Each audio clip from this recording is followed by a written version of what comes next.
Halloween came early to DeMeritt Hill Farm in Lee this year. As soon as the snow melted, Eric Lowther and his Haunted Overload team were hard at work getting their massive haunt in shape for a national audience.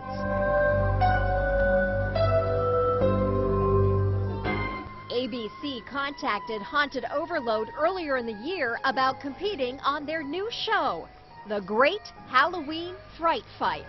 Since the show never existed, before, we sort of had to put the word out in the haunt world, on blogs and things, and so we did sort of let everyone know that we were looking.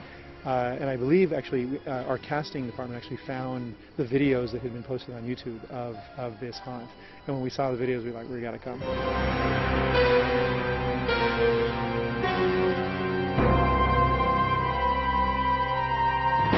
The big, massive Halloween haunted attraction in the woods, a spooky trail that winds through the deep woods with you can see the ambiance, and then when it gets dark, it's a perfect spot for a haunted attraction.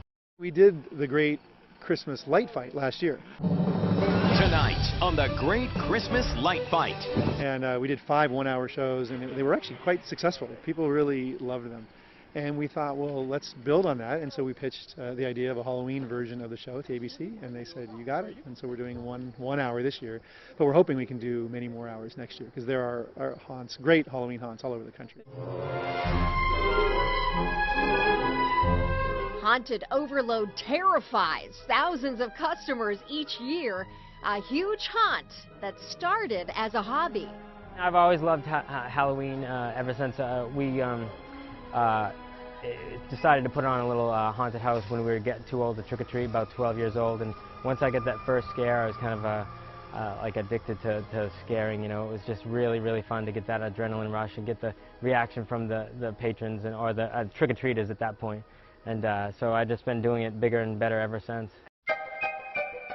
Not all the haunts ABC visited were outdoors, and prepping for a shoot in August presented some unique challenges for this nature-embracing New England Fright Fest. This is incredibly, incredibly early. I mean, I didn't even know if we would have ripe pumpkins ready. I had to, buy tons of pumpkins and everything. The extra hustle and round-the-clock hours seemed to be worth it once Eric heard what was at stake. On the Great Christmas Light Fight last year, we actually gave a $50,000 prize to the winner of each episode. So we figured we had to at least do that for Halloween. So the winner of the Great Halloween Fright Fight will win $50,000. The prize money was a big motivating factor because we decided if we did win that we would donate it to the Chronicle Valley Humane Society. Each haunt around the country is totally different. Different idea, different theme, and this is different in that it is all outdoors. It basically, takes over a section of a forest, and then I would say it stands out because of its scope. The size of the structures that Eric has built are really extraordinary and hard to ignore. Everything's big scale. We have a massive 4-story skull structure, and we have a big, huge train on an elevated trestle, and we have a big volcano-looking sculpture, and a 30-foot ghost, and a 36-foot clown, and 30-foot scarecrow, and on and on. The crew from ABC spent a few days at Haunted Overload, making sure everything was in place for the big reveal, the moment the celebrity judges would arrive and the cameras would start rolling. There are 2 judges who make the decision of who wins, and it's Michael Maloney and Sabrina Soto. They're both very accomplished designers and holiday fanatics themselves, so they have been to a lot of Halloween haunts in their day.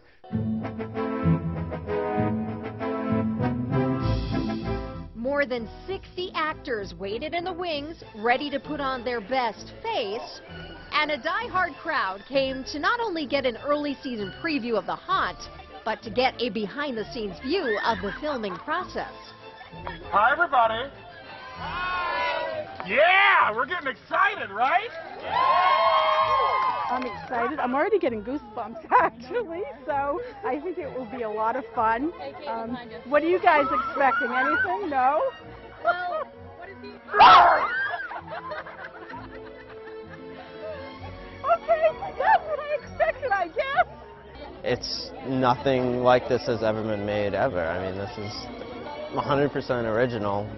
You can't beat that. The judges had no idea what to expect. It's really fun because we're trying to figure out what their experience is going to be like, but they know nothing. They're going to show up in an SUV here, and actually they don't even know yet that when we drop them off that no one's going to be here. That's sort of our little trick on them. No, it's Eric's trick on them, really. And so he's just going to have them stew here for a minute. The Fright fight is on.